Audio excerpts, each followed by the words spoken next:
Staff selection commission यानी कि SSC की परीक्षा में बरती जा रही अनियमितताओं को लेकर राजधानी दिल्ली में गुरुवार को देश के अलग अलग जगहों से पहुंचे छात्रों और शिक्षकों ने प्रदर्शन किया। इस प्रदर्शन में पुलिस ने कई छात्रों और शिक्षकों को हिरासत में भी लिया। अब सवाल उठता है कि आखिर इस धरना प्रदर्शन को करने की छात्रों और शिक्षकों को जरूरत क्यों पड़ी और क्यों छात्र प्रदर्शन करने दिल्ली की सड़कों पर उतरे।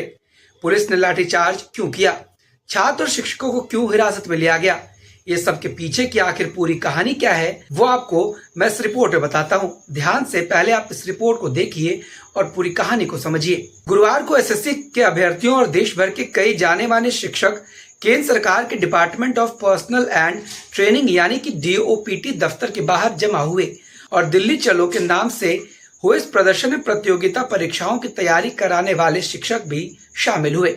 इसी बीच जंतर मंतर पर 100 से ज्यादा छात्र और टीचर्स जमा हुए और इसी बीच जब उनसे विरोध प्रदर्शन के बारे में जानकारी ली गई तो उन्होंने कहा कि एसएससी ने कई बार विभिन्न वजहों से आयोजित परीक्षाओं को रद्द कर दिया।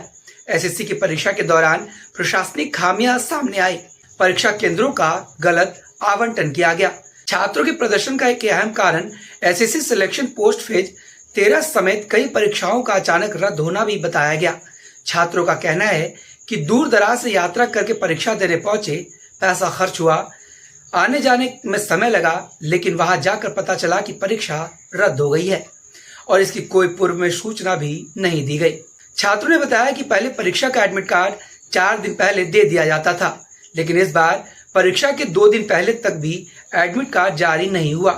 हद तो तब हो गई जब यूपी के कानपुर के छात्र का कर्नाटक के उडुपी में तो राजस्थान के जयपुर के छात्र का सेंटर अंडमान निकोबार दे दिया गया। जबकि प्राथमिकता के आधार पर अगर देखा जाए तो पास के 3 सेंटर्स ही दिए जाते हैं। बात यही खत्म नहीं होती। परीक्षा के दौरान कई तकनीकी खामियां भी आई। इस दौरान कई सिस्टम क्रैश हुए तो कहीं सर्वर संबंधी समस्या आ गई। जो कंप्यूटर दिया गया उसमें बहुत से छात्रों का माउस तक नहीं चलने लगा, चलते चलते स्क्रीन बंद होने लगी। कुछ परीक्षा केंद्रों से अभ्यर्थियों के साथ दुर्व्यवहार के मामले भी सामने आए। जब अन्य अभ्यर्थियों से बातचीत की गई तो कई अन्य चौंकाने वाले भी खुलासे धीरे धीरे सामने आने लगे, जिसमें उनका मुख्य आरोप था कि सरकार ब्लैक लिस्टेड कंपनी से परीक्षा करवा रही है। यहाँ सुरक्षा कर्मियों और कर्मचारियों पर अभ्यर्थियों के साथ गलत व्यवहार करने का आरोप भी लगाया गया। टीसीएस से परीक्षा लेने का ठेका वापस लेकर दूसरी कंपनी को यह काम दे दिया गया। दूसरी नई कंपनियां इडिक्विटी जैसी एजेंसी सिलेक्शन फेज 13 की परीक्षा करा रही है, जो शिक्षा विभाग द्वारा ब्लैक लिस्टेड कंपनी है। इस कंपनी के खिलाफ छात्र कई समय से प्रदर्शन भी कर रहे हैं, लेकिन सरकार इस पर कोई भी सुनवाई नहीं कर पाई। इस कंपनी का नाम इससे पहले व्यापम परीक्षा में नाम आ चुका है, लेकिन इतना सब कुछ होने के बाद भी सरकार अभ्यर्थियों की समस्याओं पर अमल नहीं कर रही। अब सवाल उठता है कि अगर ये एजेंसी एसएससी के अन्य परीक्षा जैसे कि सीजीएल भी करवाने वाले हैं, जिसमें 30 लाख से ज्यादा छात्र बैठेंगे, तो कैसे ये एजेंसी परीक्षा कराएगी। फर्स्ट शिफ्ट में पूछे गए पेपर को दूसरे और तीसरे फेज में 70 से 80% सेम पेपर दिया जा रहा है। और इतना ही नहीं, आधार कार्ड ऑथेंटिकेशन अनिवार्य करने की वजह से कई छात्र तो फॉर्म भी नहीं भर पा रहे हैं। वहीं बहुत से छात्रों का एग्जाम सेंटर पर भी समस्या आ रही है।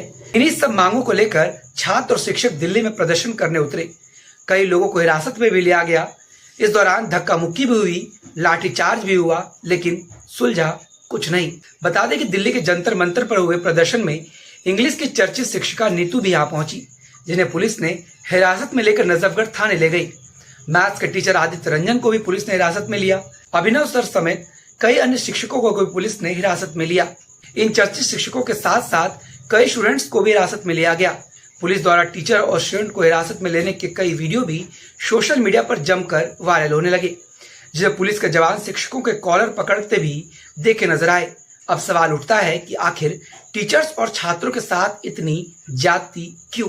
दिल्ली में प्रदर्शन कर रहे छात्र और शिक्षक चाहते हैं कि एसएससी की परीक्षा की प्रक्रिया की स्वतंत्र जांच हो, सरकार इसमें हस्तक्षेप करे। वे परीक्षा प्रणाली में पारदर्शिता, जवाबदेही और सुधार की मांग कर रहे हैं। अब सवाल उठता है कि आखिर उनकी इन सब मांगों पर कब विचार कर उस पर समर्थन किया जाएगा और उनकी कब ये मांगे पूरी होती है। वहीं सब के बीच एसएससी परीक्षार्थियों के धरना प्रदर्शन पर कांग्रेस ने सोशल मीडिया पर लिखा कि मोदी सरकार छात्रों के भविष्य को बर्बाद करने पर तुली है। देश के छात्र एसएससी परीक्षा पर हुई धांधली के खिलाफ आवाज उठा रहे हैं। आज एनएसयूआई अध्यक्ष वरुण चौधरी ने कहा कि हक की इस लड़ाई में शामिल हुए छात्र लगातार कह रहे हैं कि परीक्षा में घपलेबाजी हो रही है, लेकिन सरकार सुनने को तैयार नहीं है। उल्टा छात्रों पर लाठी भांज कर उनका मुंह बंद करवाया जा रहा है। हम डरने वाले नहीं हैं, छात्रों के साथ खड़े रहेंगे।